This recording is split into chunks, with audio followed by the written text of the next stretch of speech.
Jamie Donmoyer played the role of Francesca Frog on the TV show Johnny and the Sprites. She's also puppeteered on Sesame Street, Pahapahui Island, and at Walt Disney World and Sesame Place. I talked to Jamie about her career and her thoughts about puppetry on this episode of Under the Puppet.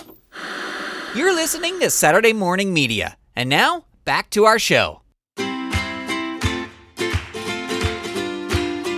Welcome to the show that is preserving puppetry through the personal stories of professional puppeteers. My name is Grant Pachoco, and this is Under the Puppet. Jamie Donmoyer, welcome to Under the Puppet.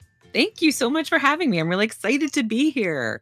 I'm excited to talk to you because I always love talking to puppeteers on the show, but also I love to talk to people who are my friends. So I'm glad to have you on the show because even though we haven't seen each other in years, I consider you my friend.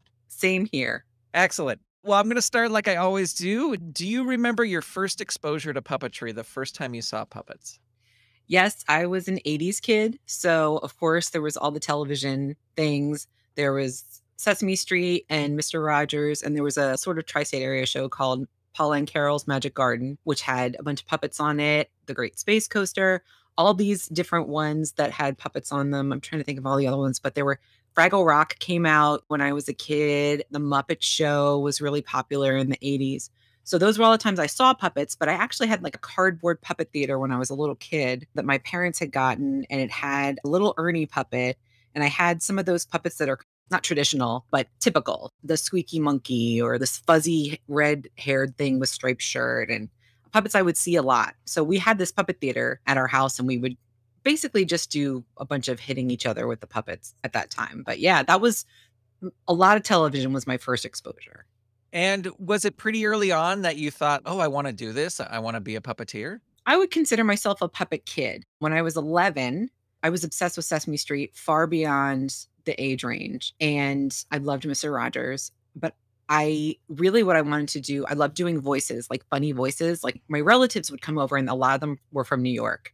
So like my aunt would come over and be like, oh, Jamie D, I'm so glad to see you. And then after she left, I would be doing her voice all day. So when I was 11, I was in the gifted program at my school and I had to do a gifted mentorship project. And they said, what do you want to do with your life? And I said, I want to do voices on Sesame Street. And my mom goes, those are puppets. And I was like, what? Those are puppets? Like I thought of them as friends. She's like, the puppeteers do the voices. And I was like, well, how do I become a puppeteer? So I just joined the local puppet guild, the Philadelphia area puppet guild. And I met some amazing people in the guild that basically they love when kids come in. They want to bring you in. Marianne and Tom Tucker are what I call my puppet parents. They're very well known in the puppeteer community. And Steve Abrams and Joe Kishore was a really great marionettist who would perform. And anyway, I joined the guild from there and got addicted. Were your parents supportive of you pursuing this passion for puppetry? Yeah, they really were. My dad has an obsessive personality. And so as soon as he heard the word puppets, he was like trying to problem solve. So he was like, before Google, he was like looking in the phone book. And that's how I found the Puppet Guild. He found it for me. And he would just start calling a bunch of people. And my mom had made like Cabbage Patch Kids and Care Bears, like the homemade version when I was little for people. And so she had a sewing machine and she was like, here's the sewing machine, figure it out. And then they would try to talk to people. And my sister was in something called Theater and Kids, which was like a local theater program. And they had a woman there who made puppets. So they sent me over to her house and I, made puppets. And then when I was in high school, Verna Finley, who was a very famous ventriloquist puppet maker, she did like soft sculpture foam, like Peanut for Jeff Dunham. Thank you. Peanut looks like it was probably influenced by her sculpt form. And she was giving a week-long workshop in Philadelphia where I was growing up. My parents let me take off a week from school and I went and stayed with Tom and Marianne, who really, we didn't know them that well. Here's my 15-year-old. Come stay at the house. It was awesome. I stayed with them at their house and like we went to the workshop every day. It was like 8 hours of puppet building every day. So anyway, yeah, they were very supportive. And were your parents creative at all growing up? Yeah, like my mom loved to do little crafts and things. Whenever a rainy Sunday morning or something, she'd always have like a little kit. And she'd be like, here, do this.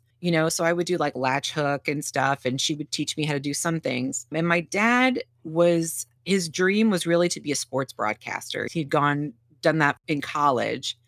and he would do like the local like high school and college games. That wasn't his main career. He didn't end up making a career out of it, but he really loved to talk. I will say he loved to talk. Well, that can certainly be creative. So I would love to talk about the Philadelphia Puppetry Guild. Do you remember the first event you went to? I can't remember exactly the first, but there's two that stand out. One of the first meetings I went to, Joe Kishore, who I don't know if you know who he is, but he does these marionettes that have 60, 70 strings on them. And they are so articulated. It's a tiny little horse, an actual horse. You're just like, wow, that's how a horse moves. He performed at one of the first guild meetings that I went to. And I was like, oh, is this the caliber of everyone who, a lot of really good puppeteers were in the guild. And so I remember just being like, what is going on? And he has this stage that he has like an engineering background. So it's just like a platform, but the entire thing folds up like one of those, like those balls that expand and contract, like somebody's selling it, at a theme park or something. The whole stage just collapsed that way at the end. Everyone was like, oh, what is this? And he's like, oh, I just sat down and figured it out. That's how his puppets work too. He's just got so many little strings on them. And then the second time he used to have Mum Puppet Theater, Robert Smythe. He had Mum Puppet Theater, and it was in Maniac, Pennsylvania. And it was sort of like this little workshop space. And he had this big work table. We were all like crowded around it. And he was talking about the latest thing that he was doing. And we were learning some techniques from other people. It was like, the meetings weren't like, here's the minutes, here's the dues. It was like active. Like there was always something happening, which I really enjoyed. Do you recommend that puppeteers or aspiring puppeteers get involved with their local guilds? Absolutely. People contact me all the time. And the first thing I say is go to the Puppeteers of America website, find your local guild, and start talking to those people. Because you never know who's in the guild. I mean, there's so many people. I know a couple of friends were in, maybe it was a San Francisco guild. Frank Oz's father was like the president at one point. Like, you don't know what kind of experience these people have and who you're going to run into. Like when I went to the Puppeteers of America, the first convention I went to was in 1995 in Bryn Mawr, Pennsylvania. My favorite parts of those are the meals, where you get to sit and talk to everybody. So this is my first festival, and I just sat down at a table and just started talking to the people who were there, who were a lot older than me. I was just like a little teenager. And my friend was sitting next to me and grabbed my leg and went, "That's Jane Henson." And I was like, the Jane Henson? Because I'd watched all these interviews with her. And it's not like actors go to an actor convention and sit down next to like Angelina Jolie, right? You're not, but puppeteers, it's a totally different story. Like these people have done things and they have great expertise, and just sit and talk with them and find out what they have to tell you. I love that. That's my favorite part, is talking to people. Yeah. And you've gone to, I know several national festivals since then. And because I know in 2019, I went to the National Festival, and you were actually teaching at the National Festival. So do you enjoy that part of it too, like sharing what you know with everybody? That was actually the first time I've ever taught at a festival. And teaching is actually a huge part of my career. That is my favorite thing of all. That festival, I don't know, the workshop that I was teaching, I started to get in my head about it a little bit, I would say. And the things that I would normally do naturally just kind of got stuck. Not to say that it was a terrible class or anything, but I don't know why I was so nervous at a festival to be teaching when I teach people all the time. I've actually been teaching since I was probably around 11 or 12. As soon as I started putting puppets on, my mom was a first grade teacher, and I went to her classroom, of course. And then the people across the hall saw me and they were like, "What's going on over there?" And so I was basically just going around the school district, just like teaching people little shows. And really it helped me as well, because I had big learning issues. I was in the gifted program, so I was in all these high classes, but I had a lot of attention issues and processing issues. So I would go home after I had completely blanked out on a class in school, and I would pull out my puppets and I would teach myself what I was supposed to have learned during the school day. So it was like I was acting it out, And so once I figured out how to do that, teachers would be like, "Hey, my kids are having trouble with the Continental Congress. Can you come in with your puppets? And I'd be like, sure. And I would teach them how to teach themselves, you know? Yeah. So that's teaching has been a huge, huge part of my career. I ended up becoming an arts integration specialist because there are tons of kids like me who could not sit in a classroom and actually learn in a conventional way. So I love teaching adults. I love teaching kids, all that kind of stuff. Yeah. Well, I thought your class was great. And the thing I loved about it was, we're at a puppetry festival and it was a class on movement, but we didn't use puppets. It was just, movement, because you really do have to study how a person moves in order to make a puppet move believably. Absolutely. And I've taught tons of puppetry things, but I started as a costume character puppeteer at Sesame Place when I was like 16. So I had to learn how to change my entire body to fit a character. And so I ended up working at Disney World doing that. And then I was teaching for Royal Caribbean Cruise Lines, just teaching basically puppeteering, but with your whole body. So people would come in and they'd be dancers and they would want to, flick their wrists. And I'm like, this is Puss in Boots. You need to be suave, right? Like this is, Alex the Lion. You need to, stand strong, So I would show them different techniques. And I did that over the years. And I just realized, like, if you can change your full body, you can change it in a puppet body too. You have to understand how all those little pieces work. So that was interesting to me. So I thought, that might be something that was helpful to other people. Yeah, it was. I thought it was a fun class. And Thank you. yeah. Still, when you were younger, and you talked about you would take your puppets to your mom's class and to the other classes. Were you building puppets back then? I mean, you had gone to that workshop. Were you building? Yeah, I first went when I was 11 to work with the lady who worked with theater and kids. I cannot remember any. I think her name was Nancy. And she showed me how to sew a puppet together, but without foam. It was just fabric and polyfill. And I got so obsessed with it because I had always said when I was a kid, I wanted to be an artist. My aunt was an artist and I would draw all the time. And I just never seemed to be as good as other people. And like when I was in third grade, I was drawing something and my best friend was the best artist in our class. And she always got her stuff out in the hallway. And I was like, I want mine out in the hallway. So I drew this clown doing a cartwheel and they put it out in the hallway, but they hung it upside down. So it looked like the clown wasn't upside down. It looked like he was standing up with his arms wide. And I was like, I'm not able to communicate myself through art in this way. But when I found puppets, I was like, oh, so I started making puppets that looked like people. I made one with my dad, my mom, my teachers, my sister. I would just and I just made the heads at the time, not any body. So I just went around giving out these heads that I was making, and I was so excited and I was learning different techniques just by trying it. And then I went to my first puppet festival that was like a regional festival at University of Connecticut when I was 14. And I took a class there that showed me how to take a flat foam and make it into, and then I started doing it that way. And then once I went to the Verna Finley class and I learned the sculpting foam, like just taking little scissors, and I was like, oh, this is the best. I used to go in during my classes because I had this like antsy energy. I would take a little block of foam with me. And like during English class, I would just sculpt a little tiny head, just sit there and just sculpt and sculpt and sculpt. It was so relaxing. And when this is done, it looks like an old man. And that's what I thought it would look like. You know what I mean? Like, yeah. So when I drew it out, it was like, no, that's not what I meant. But when I had this puppet, I was like, this is exactly what it was. I kind of think of myself, like I always say, I'm a puppet artist. The way that musicians, when they walk into a room and there's a bunch of instruments in there, they're like, I want to try this out, this out, this out. I'm like that with puppets. Like, I'm like, I want to know how this moves. I want to know how this was made. I'm going to take it apart, which is, I have just become a builder that way. I build puppets that I imagine in my head, and then I just start working out little features and stuff. And I'm like, this is it. And do you still use all those techniques like the foam patterning, but then also the sculpting and all that? Yeah, the sculpting I've used less because when you pattern something out of flat foam, you can redo it over and over again. When you sculpt the foam, that's it.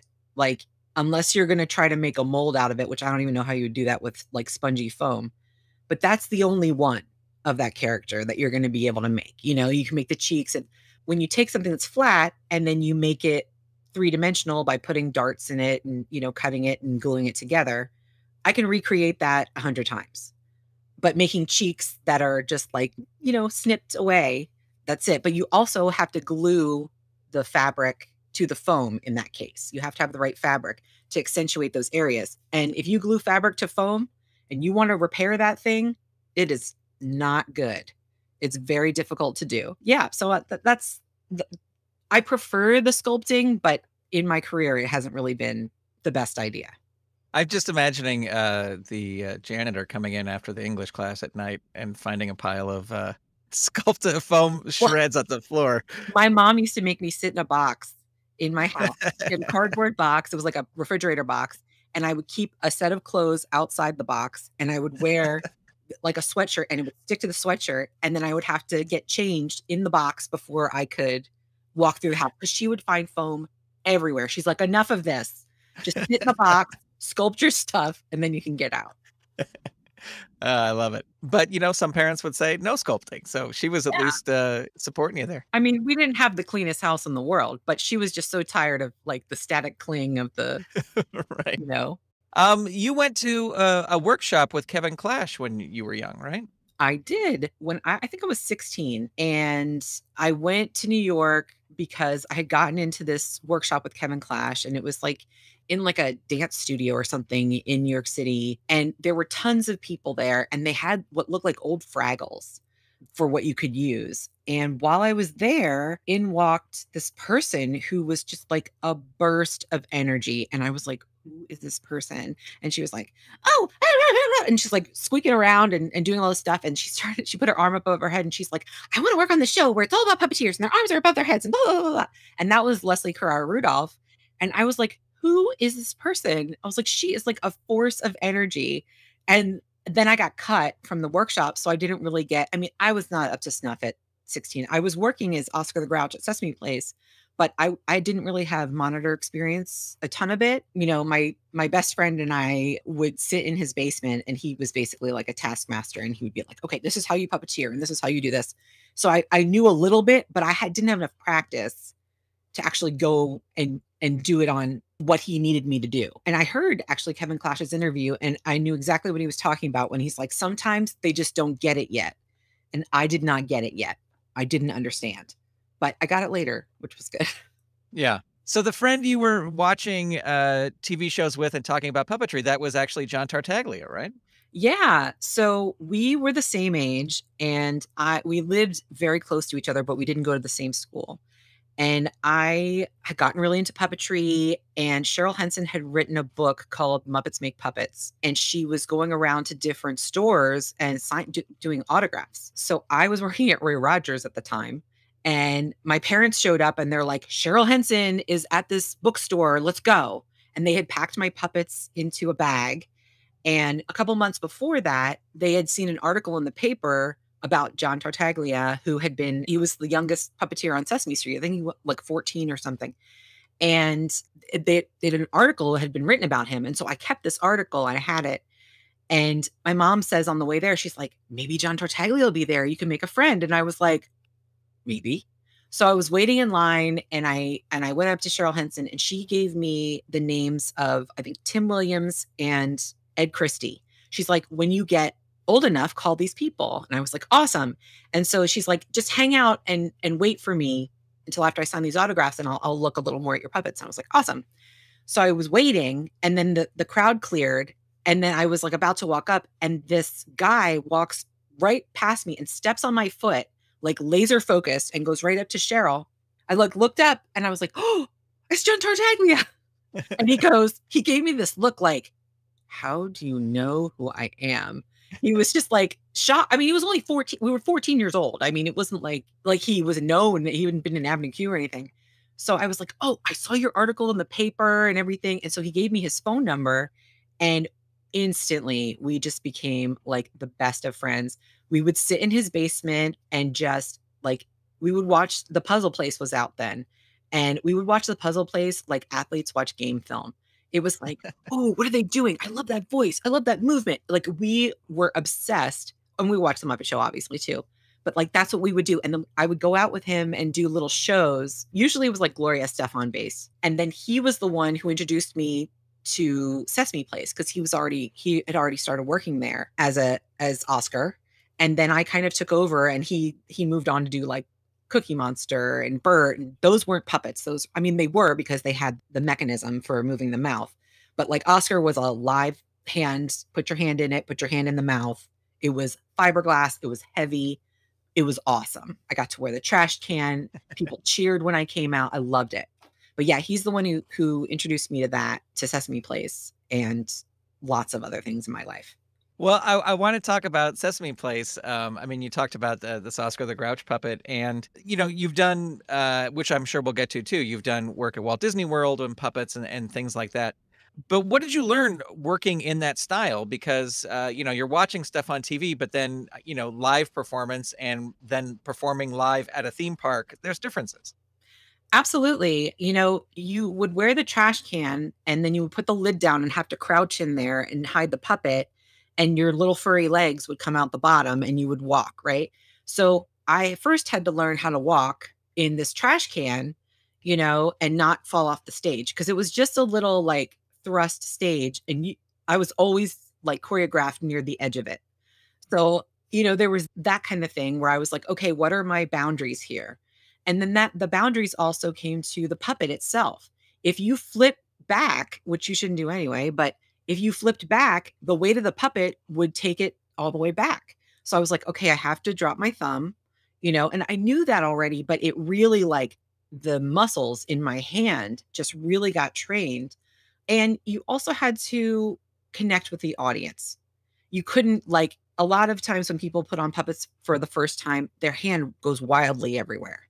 And it just looks almost like, when Stevie Wonder does, I just called, when he does that head movement, it looks like that. Like it's just moving all around. But you have to connect with the audience. So I would have to find like places. The audience was, it was a thrust stage. So they were around us. They were surrounding us. So I couldn't ignore the people to the right and the left. I couldn't just go forward, so I had to kind of figure out how to hit everybody and keep the strength up. Because the first year, Oscar had this song called Nasty Dan. And he was like the villain in this, like, it was Prairie Dawn's, some sort of like Western show.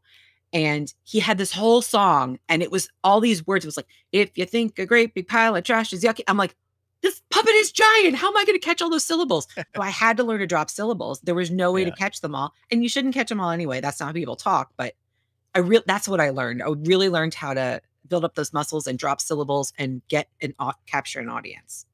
And also, I mean, doing that many shows in a row is also good practice because it gives you the confidence to perform. And I always look at it as, and I kind of learned this doing stand-up, but you can handle when things go wrong on stage because you've performed so much and it's not the end of the world if something happens. Doing so many shows, it just develops your ease and your comfort on stage. Absolutely. We had the first year I started working there were 2 shows that we would do. We would just trade off during the day. So we would just go back and forth with that. And then in 1996, they did the Olympics. And so there was a whole Olympics show that they built just for that year. And so I got to learn how a show is made, how a show comes together the first time. The choreographer would come. I will say, I have never worked with such professionals in a theme park type environment. All the dancers were high schoolers.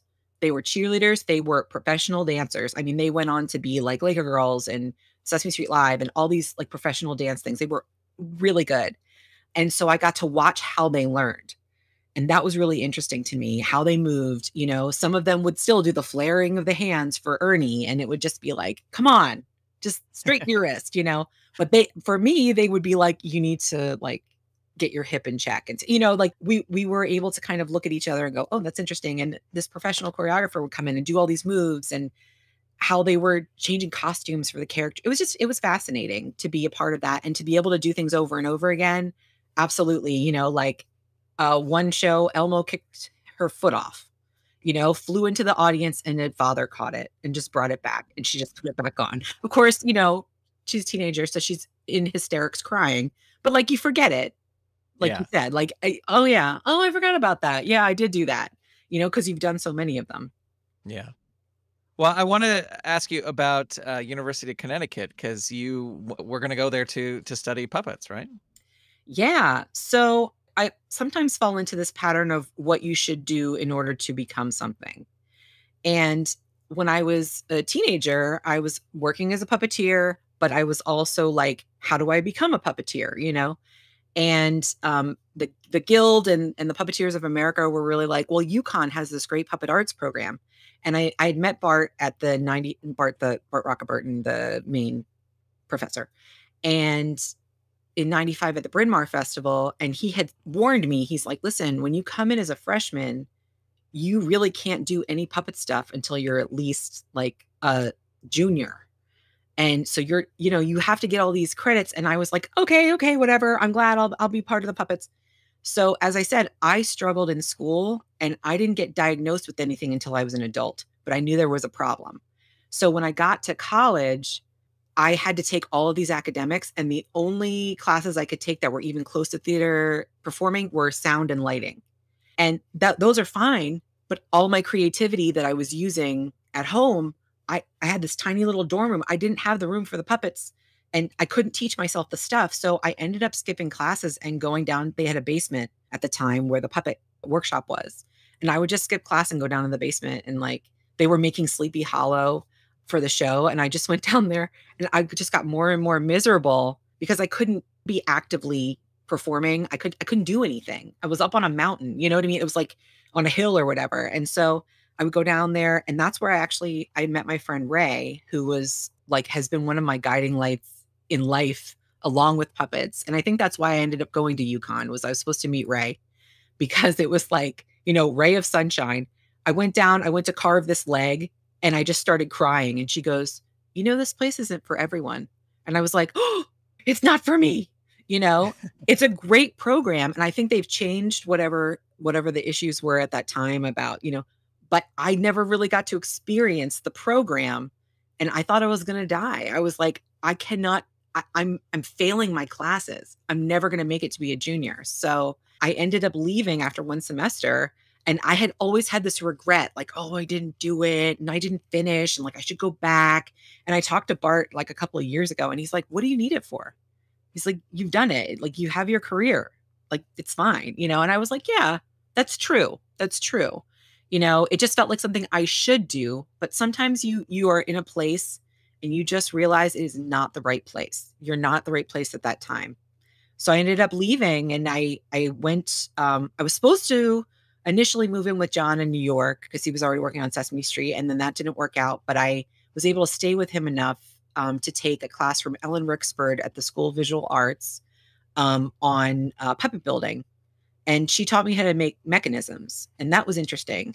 It's not my forte, but I really liked learning. Like, okay, this is how you make an iMac. And, so I was able to kind of do some of my sculpting techniques in there and stuff. So it was interesting. And then I just basically started making my own education.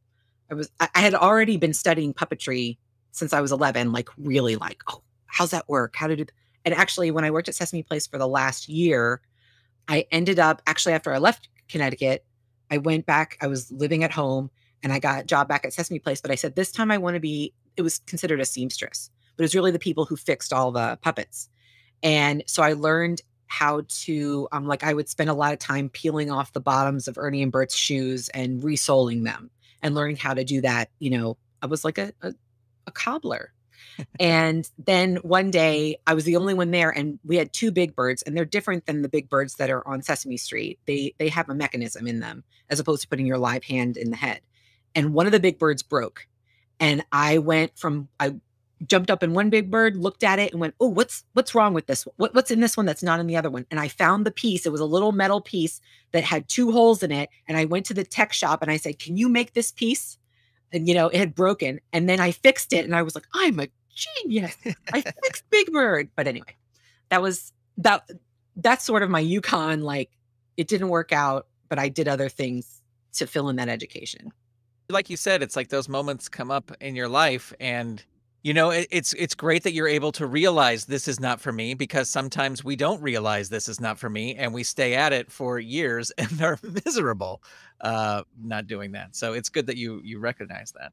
Yeah, I've had plenty of those moments as well. We all have, I think. And then you were in New York. Were you going on auditions and things like that while you were there? So once I decided at UConn that I wasn't going to stay, I still stayed for the rest of the semester. So I would just drive. I was able to bring a car on campus and I would just drive to New York. And John had gotten this list. It was like this directory of like builders from Jim Krupa. And actually, I called Jim Cooper on the phone. I didn't know him. And he was just like, it's feast or famine a lot of times. You just got to come on when somebody's on a project. And I was like, okay, are you on a project? I don't have a lot right now. Okay.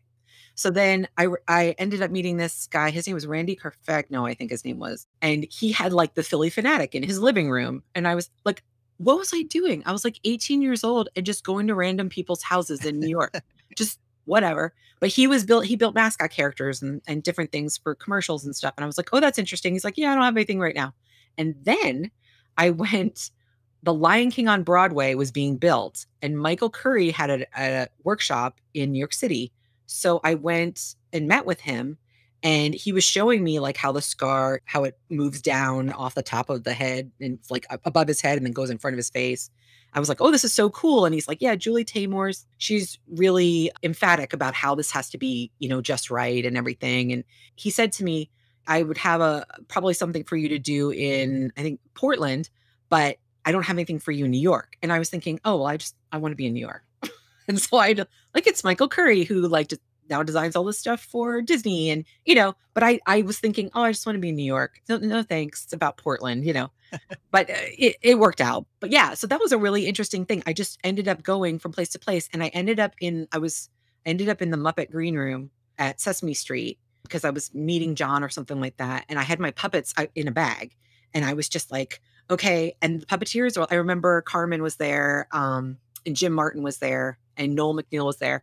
And I had my puppets in a bag and they were like, take them out and show them to people. And I was like, how? So I just opened the bag and I remember Jim Martin saying to me right before he had to go on set, and I had a puppet that wasn't finished, but I had a picture of the puppet. And he said, never give somebody a puppet that isn't finished and have a picture of it.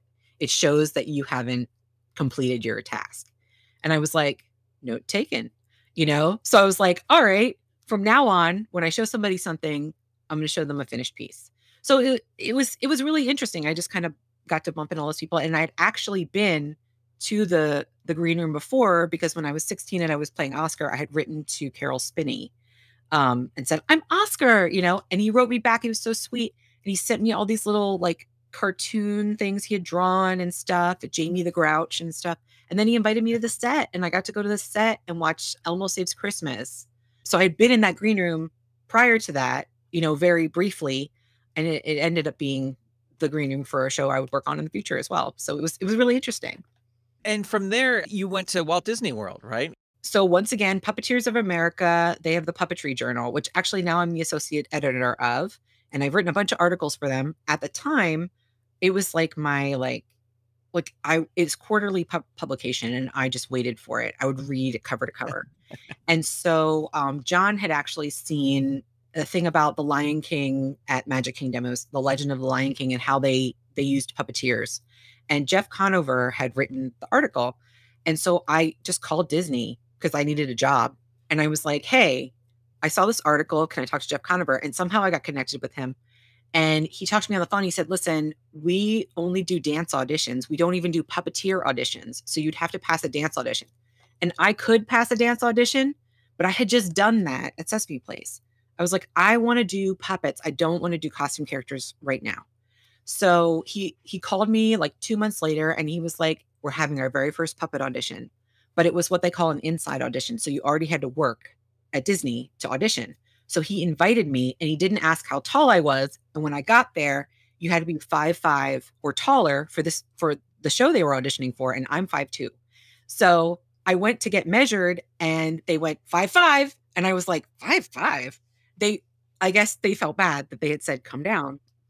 So I auditioned and I got it. I got The Legend of the Lion King and I got put in a track that not a lot of women were put into. It was the big cats, I guess we call them. So it was like Mufasa, adult Simba, Scar.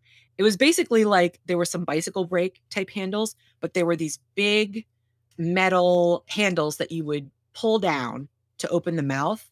And then there was like a rotating piece that rotated the heads. And like, it was like, and the eye blinks, and it was just everything. You had to do all these different things. And so I learned those big cats, and I got cast at Legend of the Lion King. I ended up learning every track I could learn for my height. So I was way too short, but I was at the limit of and it was funny. My friend Tony is like over 6 feet tall, and and it's adjustable. So like, it was like a pole over your head for baby Simba. And he's like, yeah. And he talks about like performing it, and he's got his hands right down at his belly button, and my hands are like at my forehead. I'm like, oh, that's the difference, is that when the pole goes down, the mechanism is lower on, your body. But for me, it's like up here. So Yeah. it was funny. And you did Bear in the Big Blue House live on stage as well, right? Absolutely. I learned everything I could learn at Lion King, and then I did a show called Disney Crew in between learning Lion King and Bear. So Disney Crew was a traveling puppet show that was a drug prevention show, and it went to all the third graders in Central Florida. So we were rolling in road cases. I really learned how to like be a touring puppeteer on that, and I was also too short for that one. So I ended up making shoes out of kickboards. I was like, I had been to the What We Will Swirl of Dr. Seuss's set once to see them when they were filming. And I saw Stephanie DeBruzzo had these really tall shoes. And I was like, all right, how do I make that happen? So I just went to like KB Toys and bought a bunch of kickboards and got the tallest shoes I could find and just started like contact cementing. And so when I went to the audition, they looked at me like, you had to be 5'8" to be in the show. I was 6 feet at that point. They're like, do a cartwheel and we'll let you audition. And I did a cartwheel in the shoes, and they let me audition, and I got it. It was this touring show, and I had to take off my shoes before I came out in front of the kids. So I was always like trying to grab them off and always last in line to come out and say hi to the kids. But then after that, they opened up Bear in the Big Blue House live. And the puppeteers like Noel and Tyler and Peter and Vicky came down and basically were like, these are the characters and this is how they go. And it was really great because I got to be part of building a new show. And I got the role of Ojo in that, which ironically is the biggest and longest puppet. And I have the shortest and smallest arms, but I didn't care. I was like, challenge me however you want. I love this. I was like, and I would watch while I was at Lion King every day. I would come down from show at the time Bear in the Big Blue House was on, and we had this tiny little black and white TV in that green room. And I'd be like, it's Bear in the Big Blue House time. And then we would put it on. We would all sing the goodbye song. I loved it. I wanted to ask about Disney Crew too, because I heard in another interview you were talking about working on that show, and you modified the puppets a little bit too, right? While you were working on that show? Yeah, so there's a union for costume characters, which is what the puppeteers fall under. And there's a separate union for techs. And it basically fell under the tech responsibilities, but because we were out on the road, we would learn how to fix the puppets because, like if an arm falls off, you can't do to the show. And we would do at least 2 shows a day. So in between, I loved it. I loved fixing the puppets. And my friend Jeremy Thorpe, who's a genius puppet builder, he's a genius anyway, but he's a genius at puppet building. He had kind of learned different techniques. And I knew the ladder stitch from my previous puppet building, which is like the invisible stitch, the Muppet stitch, they call it. And so I was like, I know how to do this. And so like, I would just love to sit there and sew the puppets and stuff. And then they had to build a second set or something for some reason. And so I got to help with that. I loved that. I was like, yes. So yeah. And Jeremy would put all sorts of like crazy mechanisms into these puppets. Like we had a cigarette that the smoke came out the top of the head. We had a stomach that had drunk too much alcohol and it threw up cereal. So you made like an air cannon inside that you would like twist with your hand and it would like throw up the cereal all over the kids and they would go, ah! So it was like really fun to like, we got to play around with what really was effective. Yeah. Well, that's fun. That experimenting is, especially when you can get away with it, is fun, So you later became a puppet specialist at Walt Disney World. Can you talk a bit about what that job is and what you did? Absolutely. So the puppet specialists are, they do several things. They make sure that the shows, when there's a puppet in the show or puppets in the show, they train the people on the puppets and then they get them approved. So just because you've been able to be in rehearsals doesn't mean that you're going to get approved they call them tracks, in that track. And so they work with you to learn how to move those puppets. And usually the rehearsals are like, 4 weeks. It takes a long time to rehearse. So they do that. They also teach workshops. Some of those workshops are intended, they call it color coding. You have to have a certain color in order to perform in a harder show. So I don't remember what the colors are, but like, let's say yellow is the highest. If you're orange, you're almost there, but you're not going to be able to learn this show. That's so they hold these workshops so that people can get their color coding. And then they also hold workshops. They held for a while, which is what I did, workshops for people who just worked at Disney. They didn't have to be in the puppet department. And so I would teach the beginner and the intermediate workshops, which is like my favorite, because when people are first coming in, sometimes they'll have bad habits, right? They'll have tried at home or they've worked in another show where they hold their hands really tight and their muscles really tight. And I like just showing them, you can do this and you have a relaxed hand, but people really would learn very quickly. So that's what I would do is I would teach a beginner workshop in hand puppetry, basically, because that was what we had available to teach them with. But once you know hand puppetry, you can really learn the rhythms of other styles of puppetry as well. Once you understand the rhythm of how a puppet moves. So that's what I did. I didn't get to the point where I was teaching the shows because I ended up getting a full-time job and I was just doing that on a seasonal basis at first. So I ended up getting a full-time job with the puppet company and I didn't do that. But I loved being able to be at the beginning of people's. Kelsey was in one of my beginner workshops and now she's on tour. Kelsey Brady. Yes, Kelsey Brady. And now she's on tour with Mystery Science Theater. Yeah. Thank you. Yeah. So anyway, but yeah, she was in one of my beginner workshops, which was great. So I feel proud about those things. Yeah. Yeah.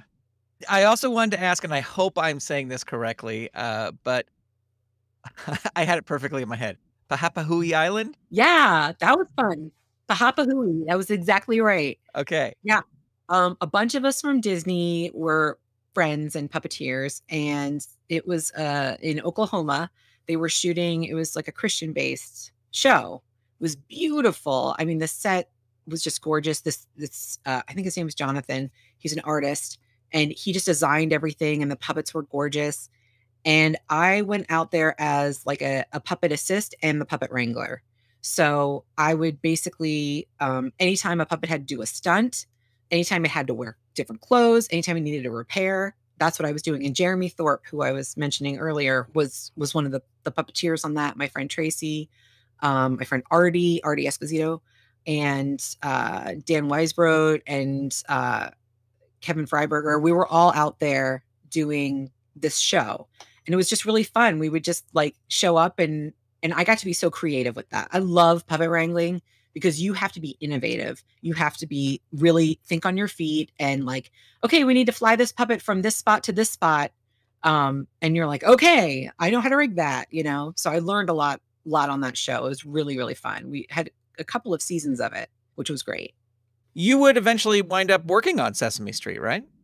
Yeah, I went to another workshop in 2014. They were looking for talent, and they ended up calling me. They were doing a Christmas special, Once Upon a Sesame Christmas. So they brought me in for that. And then they had a couple of episodes on the season that they brought me in for as well. So I got to do a lot of things. And then I got to be in the Thanksgiving parade.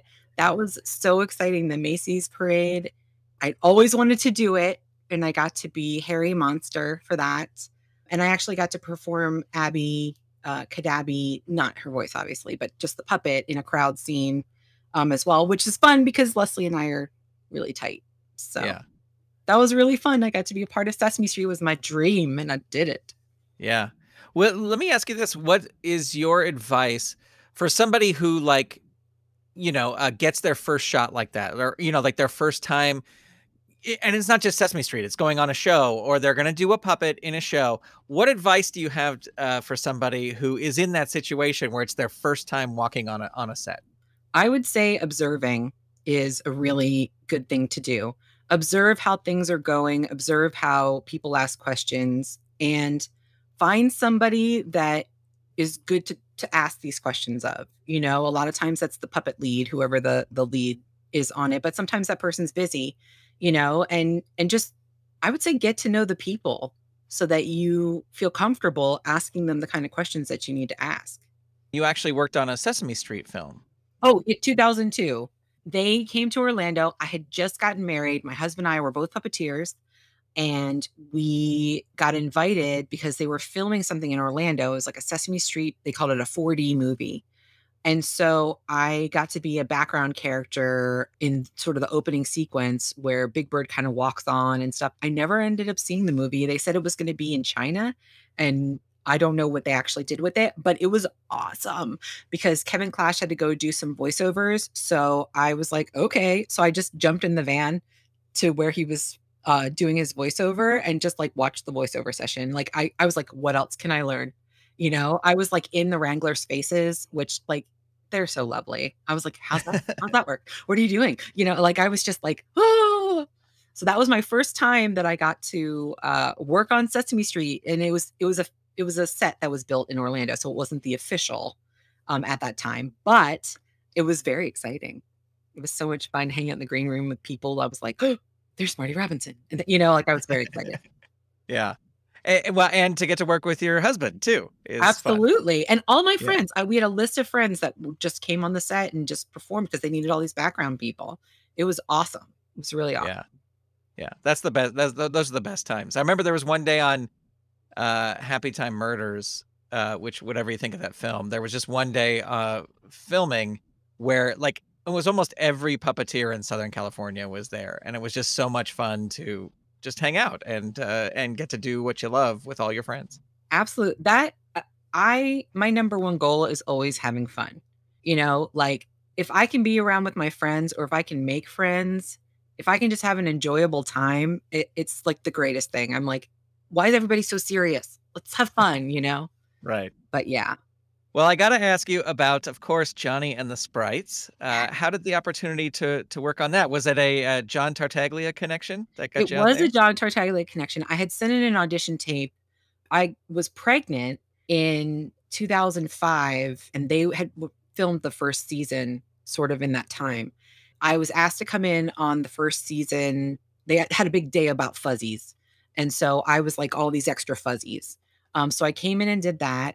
And then on the second season, they needed a full-time assist. And so I got offered the position, and I really hadn't worked a ton. I'd done stuff on camera at home, but it's very different when you're working on a professional set. And so I went in there pretty green, but there was Leslie Carrera Rudolph. And I was like, oh, I met you when I was 16, you know?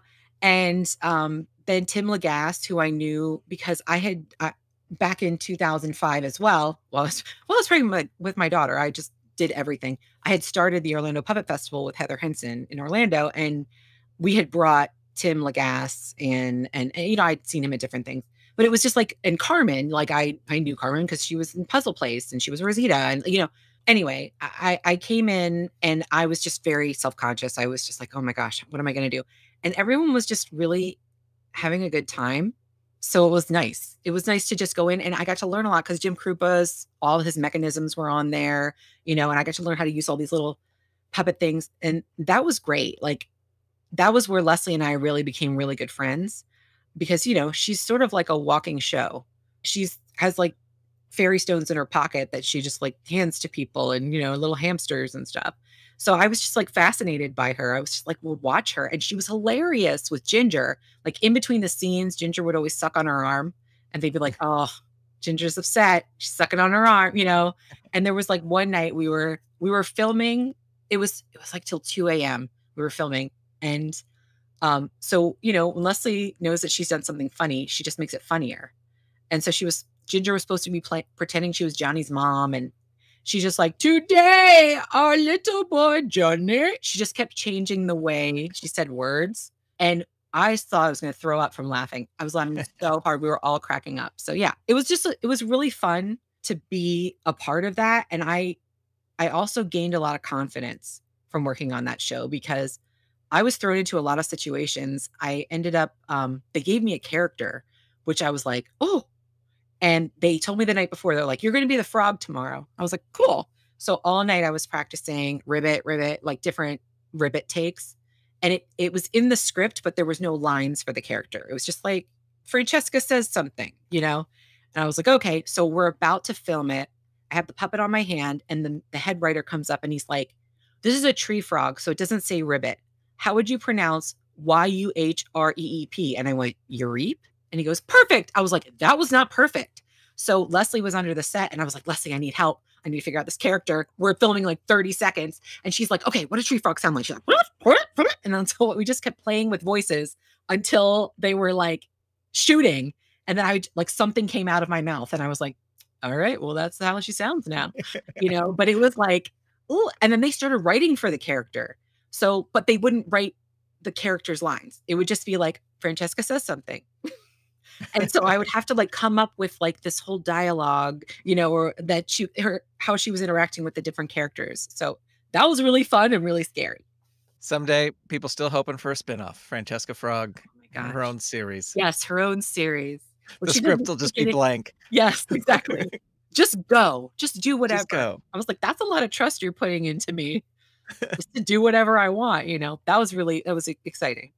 Now, you mentioned on the other projects you worked on about hanging out on watching the Wranglers and watching people shoot stuff. Do you think that's a valuable thing, is to stay and watch other puppeteers perform? Oh, absolutely. I'm a sit on the set person. I'm not a green room person. I like to go and see what people are doing. I like to watch people's shows from backstage. I like to observe everything. You know, I try not to be annoying, but I mean, sometimes you just have a lot of questions. But, you know, the Wranglers, especially at Sesame Street, I mean, like Lara McLean, I met her when I first went to visit the set when I was 16. I think it was like her first year as a Wrangler. And she's always been so kind, you know, like she was the Wrangler of Johnny and the Sprites. And I would just be like, what's going on? What's in your little boxes? What are you doing? You know, watching somebody perform, especially who knows how to really do something. It's like, oh, I remember when I was a kid, I used to watch Fraggle Rock, and I would watch Karen Prell say the word blue. And I was like, she just moves the lips of the puppet. How is she doing that? It was like, it wasn't a mechanism. It was the way she was moving her hand. And so when I watched that on a set, I'm like, oh, like Tim Lagasse is a really good, I would say, like technician with puppets. So like watching what he's doing underneath the puppet, and his Basil had these eyes that had like a 360 turn. So he could move them wherever he wanted. And just watching what he did, I'm like, oh, he's just moving his thumb very slightly. It's not like he's going crank, crank. That's really useful. Yeah. Well, I think it's great advice, as much as you can. I mean, sometimes when you're working on a show or something, you're not always possible to stay on set because of what's happening, but you really can learn a lot by hanging out and observing. Absolutely. More recently, you've done a lot of work with a company called Micheli Puppets. Can you tell us a bit about Micheli Puppets and the things you've done for them? Absolutely. Micheli Puppets has been around since 1985, and they empower lives through puppetry arts. So they started with a show called Kids on the Block, which was a disability awareness show. And that was in the 80s. That was, people were getting mainstreamed into classrooms. So it was different for kids to see a child in a wheelchair or burn survivor or something like that. And so they would do these shows to kind of introduce, like, we're all the same, we're all kids.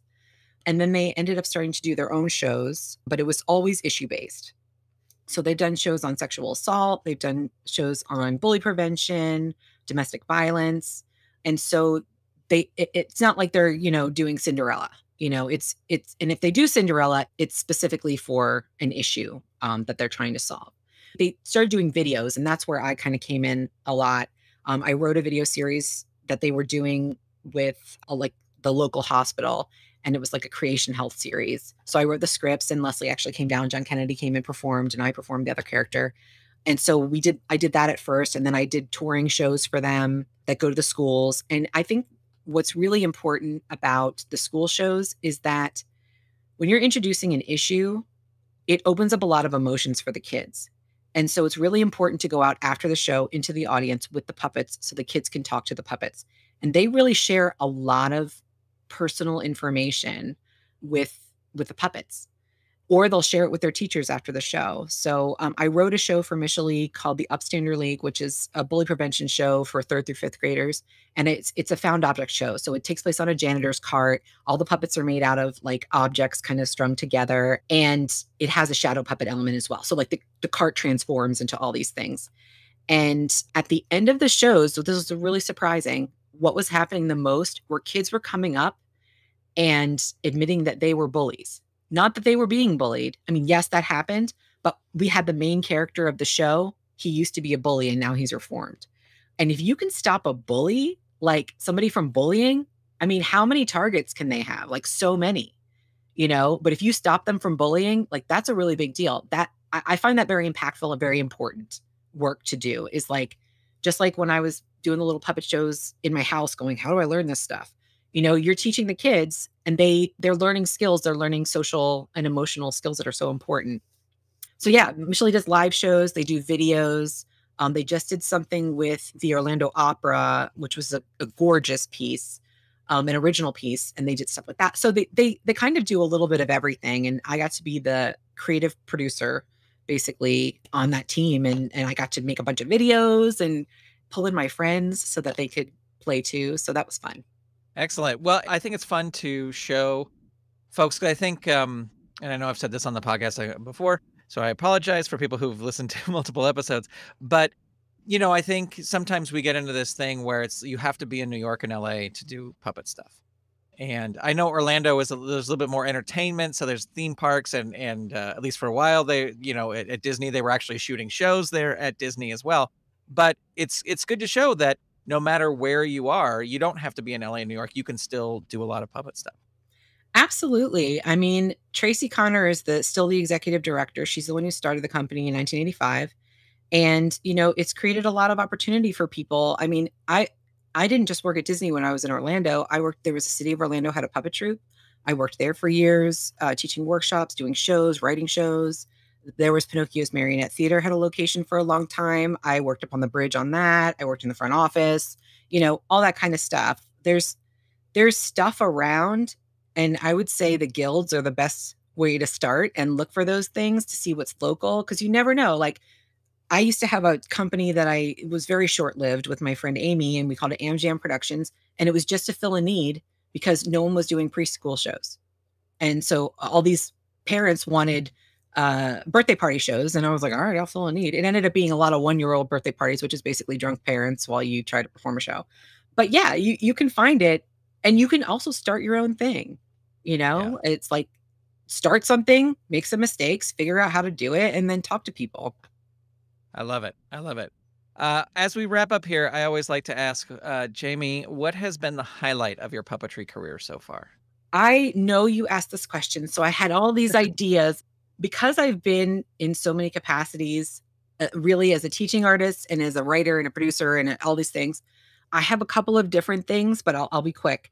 So first of all, Leslie Cryer-Rudolph and I are writing partners, and that developed, over time. Because when my daughter was little, we used to listen to the Spunk and Sass CD, which features Grant Pachoco on the Bessie the Heifer song. And we loved it. And I loved the whole character development that happened throughout that thing. So I said to her, when we were writing and doing this, I was like, we should make a podcast. I was like, you could just record the stuff. You don't have to always be out in front of people. You can just record it.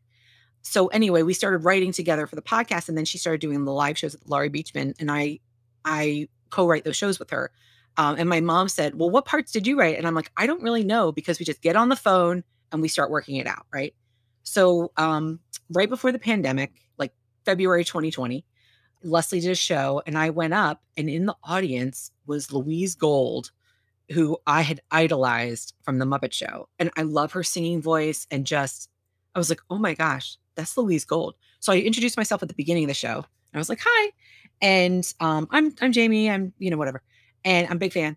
And then at the end of the show, Leslie revealed that I was the co-writer of the show. And Louise came up to me crying and hugged me. And she was like, thank you for writing this. I needed this so badly. And I was like, what world am I in? I was like, I did. But anyway, that was a beautiful moment, because writing with Leslie is like, we just, go, go, go. And it's just so much fun for all the things that we do. So that's, of course, and of course, Johnny and the Sprites was a huge highlight because it built up my confidence. But the Chica show was a show that I got to be a wrangler on. And they did 2 seasons and I was there from the beginning. And the first season, Hugh, oh my gosh, I forgot his last name. He's directed Mr. Rogers, all sorts of things. He was the director and there were some adjustments being made to the script. And that meant that the puppets, it was a show that was all costumes. It was puppets and chickens in a costume shop. They had to do all these crazy things. And I got to be so innovative and creative on that set because he would come back and he'd be like, do you have a roller skate? I'd be like, no, but I have 4 bottle caps and a piece of foam and some colorful tape. I'll make it happen. And like in 30 seconds, I would have a roller skate or something. So I got to be really creative on the Chica show, but I would say the best work that I do is when I go and I teach kids arts integration. I taught a kid he couldn't read.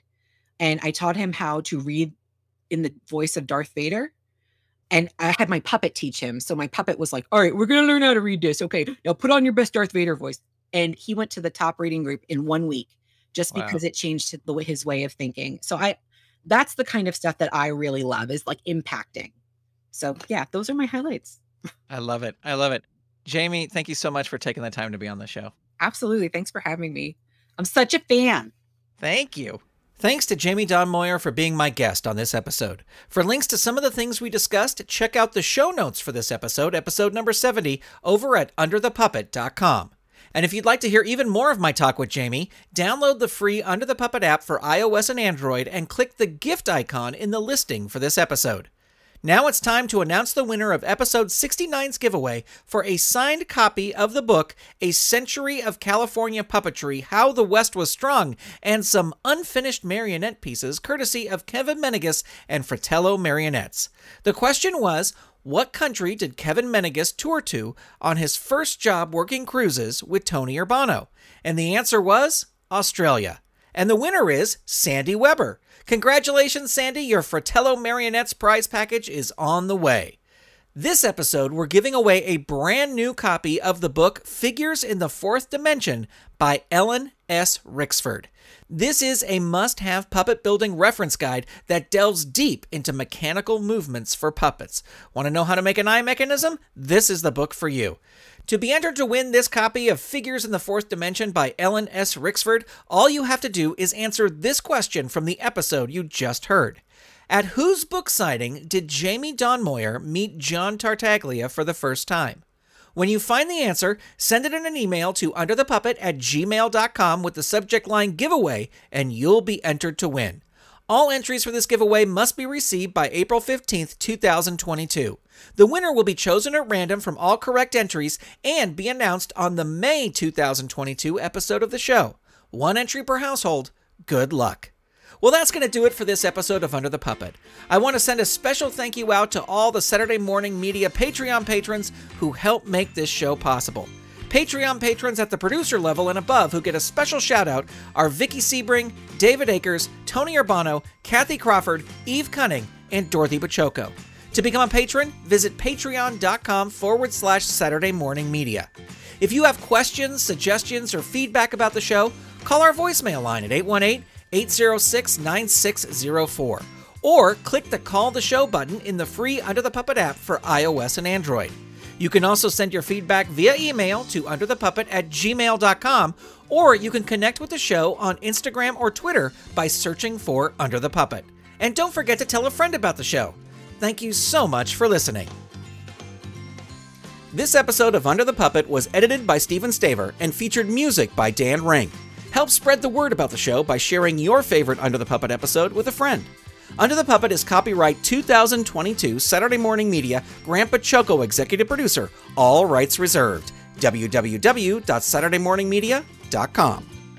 Under the Puppet proudly presents The Adventures of Timmy the Tooth Reunion. In this almost 90-minute video, you will hear great stories from the cast and crew who brought this amazing puppet show to life. Plus, you'll see never-before-seen artwork and exclusive behind-the-scenes video. Under the Puppet's Timmy the Tooth Reunion is available right now at timmy.underthepuppet.com. You've been listening to Saturday Morning Media. Stay tuned, we'll be right back.